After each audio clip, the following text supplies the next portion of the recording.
बताते हैं, छत्तीसगढ़ में भानु प्रतापपुर उपचुनाव को लेकर बीजेपी ने प्रत्याशी के नाम का ऐलान कर दिया है। ब्रह्मानंद नेताम का नाम सामने आ रहा है। जी हां, भानु प्रतापपुर से बीजेपी के प्रत्याशी की घोषणा। ब्रह्मानंद नेताम का नाम, बीजेपी के प्रत्याशी होंगे ब्रह्मानंद नेताम। तो आपको बता दें कि ब्रह्मानंद नेताम का नाम सामने आ रहा है और ये नाम जो है फाइनल कर दिया गया है बीजेपी की ओर से। तो बीजेपी की ओर से प्रत्याशी की घोषणा कर दी गई है उपचुनाव को लेकर, चूंकि उपचुनाव बेहद महत्वपूर्ण है। भानु प्रतापपुर उपचुनाव, जिसमें भारतीय जनता पार्टी ने अपने प्रत्याशी का ऐलान कर दिया। भारतीय जनता पार्टी के केंद्रीय चुनाव समिति की तरफ से नामों की घोषणा हुई है। भानु प्रतापपुर से ब्रह्मानंद नेताम को चुनाव लड़ाया जाएगा। नेताम को पार्टी ने फिर से टिकट दिया है। आपको बता दें कि ब्रह्मानंद नेताम साल भानु प्रतापपुर से साल 2008 में विधायक रह चुके हैं। इधर मनोज मंडावी को वो एक बार हरा भी चुके हैं। इनका नाम भी इस इलाके से चर्चा में है। और तमाम जानकारी के साथ दीपक विश्वकर्मा हमारे साथ लगातार बने हुए हैं, हमारे ब्यूरो चीफ। दीपक, जिस तरीके से बीजेपी का यूं कहें कि फूक फूक के कदम रखा जा रहा था, बहुत मुश्किल से 5 नाम निकाले गए थे, अब ब्रह्मानंद नेताम का नाम सामने आया है। यदि हम भानु प्रतापपुर की सीट की बात करते हैं, एक बार यहाँ पे हरा भी चुके हैं वहां कहीं ना कहीं नेताम को, तो ये जो सीट है कहीं ना कहीं इस पे थोड़ा सा वर्चस्व यहाँ पर माना जा सकता है। जरा और तफसील से जानकारी दीजिए दीपक।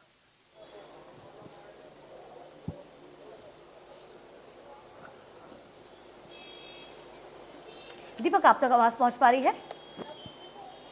देखिए, 2008 में ब्रह्मानंद नेताम एक बार विधायक रह चुके हैं और तमाम जो पद हैं, जो छोटे छोटे पद हैं, सरपंच रह चुके हैं, ग्राम पंचायत कसावाही के उपाध्यक्ष रह। जी बिल्कुल, मैं सुन पा रहा हूँ। मेरी आवाज़ आपको मिल पा रही है? जी जी, बोलिए बोलिए।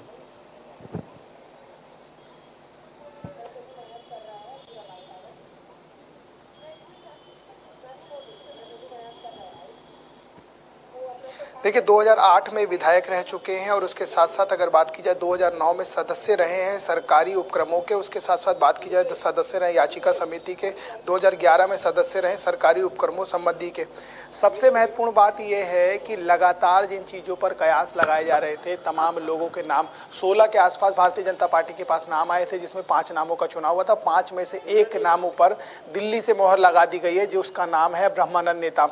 एक बार 2008 में चुनाव जीते और एक बहुत लंबा समय हो गया, उसके 14 साल बाद फिर उनको एक बार पार्टी ने विश्वास जगाया, फिर एक बार पार्टी ने मौका दिया। तो समझा जा सकता है कि जो पूरी कवायद है, ये कवायद है सिर्फ और सिर्फ जीतने की, क्योंकि 16 नामों के भीतर से एक नाम चुन के लाना, और वो भी उसके सामने जो आज हमारे बीच नहीं है, उनकी पत्नी को कयास लगाया चुनाव लड़वाया जाएगा। और ब्रह्मानंद नेताम अगर बात की जाए तो जो छोटे छोटे 2008 के बाद 2010 में, 2011 में, 2012 में, क्योंकि सरकार लंबे समय तक रही भारतीय जनता पार्टी की, तमाम सरकारी पदों पर वो रहे हैं, लेकिन कितना वो असर डालेंगे, किस तरीके से वो इस जीत को सुनिश्चित कर पाएंगे, ये देखने वाली बात होगी। क्योंकि अगर बात की जाए तो पूरे संगठन को मजबूत करना है, वहां से जीत के आना, एक बहुत बड़ा वोट सिंपैथी वोट रहेगा वहां पर कांग्रेस के साथ। तो इस तमाम चीजों को अगर देखा जाए तो इन पूरी कवायद के पीछे अब क्योंकि देखिए 17 तारीख आखिरी दिन है नामांकन का, और जिस तरीके से बात की जाए 2 दिन बचे हैं,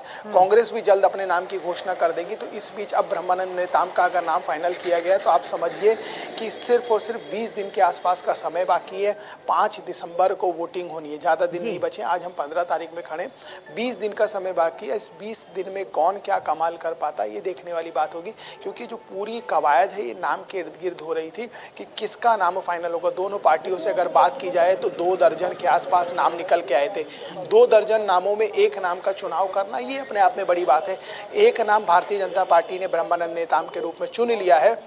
इसके इतर अगर बात की जाए तो कांग्रेस को भी एक नाम चुनना है। अगर बात की जाए तो सावित्री मंडावी नामांकन पत्र ले चुकी हैं, लेकिन वही है, दिल्ली की हरी झंडी का इंतजार है। जैसे ही दिल्ली की हरी झंडी मिलती है वो भी अपना नामांकन भर देंगी। तो ये पूरी कवायद है इसके पीछे, क्योंकि बहुत विचार मंथन के बाद बीजेपी ने ब्रह्मानंद नेताम का नाम आगे बढ़ाया है। दीपक, ठीक है, अब यदि हम बात करते हैं कि भाजपा आदिवासी आरक्षण मुद्दे को लेकर ही सामने है, प्रदेश में इसी मुद्दे को भुनाने की कोशिश में लगी हुई है। यहां ऐसा माना जा रहा है ब्रह्मानंद नेताम जो है उनकी आदिवासी वर्ग में अच्छी पैठ है। इसके अलावा कांग्रेस की वो सीट रही है, परंपरागत सीट रही है, कांग्रेस के लिए क्या ये चुनौती बन जाएगा, ये जानना बहुत दिलचस्प होगा कहीं ना कहीं। दीपक,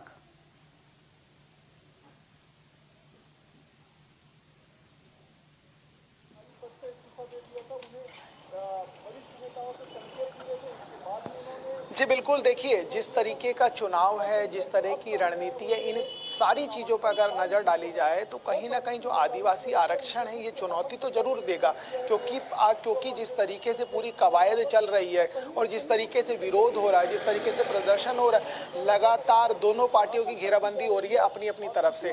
तो इस पूरे आधार पर अगर देखा जाए तो ब्रह्मानंद नेताम का तो नाम जारी हो गया है। वो नाम जारी होने के बाद अब क्या कुछ चुनौतियाँ रहेंगी, क्योंकि आदिवासियों को साधना है, आदिवासी सीट है, आदिवासी जो मतदाता हैं उनसे चर्चा करनी है। तो जब ये पूरी कवायद की जाएगी, जब चुनाव प्रचार किया जाएगा तो आपको कहीं ना कहीं उनको ये बताना पड़ेगा कि हम आपके साथ हैं, आरक्षण भी मिलेगा, तमाम चीज़ें भी मिलेगी और जो पुरानी चीज़ें नहीं हो पाई थी उनको पूरा करने का प्रयास किया जाएगा। यही चीज़ ब्रह्मानंद नेताम करने वाले हैं और यही चीज़ कांग्रेस करने वाली है। लेकिन सबसे महत्वपूर्ण बात यह है कि अब जो दूसरा कैंडिडेट है जिसके बारे में लगातार चर्चा की जा रही है, जो सावित्री मंडावी हो सकती है, तो सावित्री मंडावी को लेकर जो चर्चाएं हैं, जो चर्चाओं का दौर है, तो उनके साथ तो सिंपैथी वोट रहेगा ही रहेगा। लेकिन भारतीय जनता पार्टी किस तरीके से इस सीट को अपनी झोली में करे, उसको लेकर ये पूरी कवायद चुनौती हम कह भी सकते हैं। कुल मिलाकर दीपक बीजेपी के लिए ज्यादा यहाँ पर नजर आ रही है। बहुत सोच समझ के नाम का ऐलान जरूर किया गया है। बीजेपी ने पत्ते खोल दिए, कांग्रेस के पत्ते खुलना अभी बाकी है। चलिए आप नजर बनाए रखिएगा दीपक, आगे भी आपसे मैं जुड़ूंगी। बहुत शुक्रिया आपका।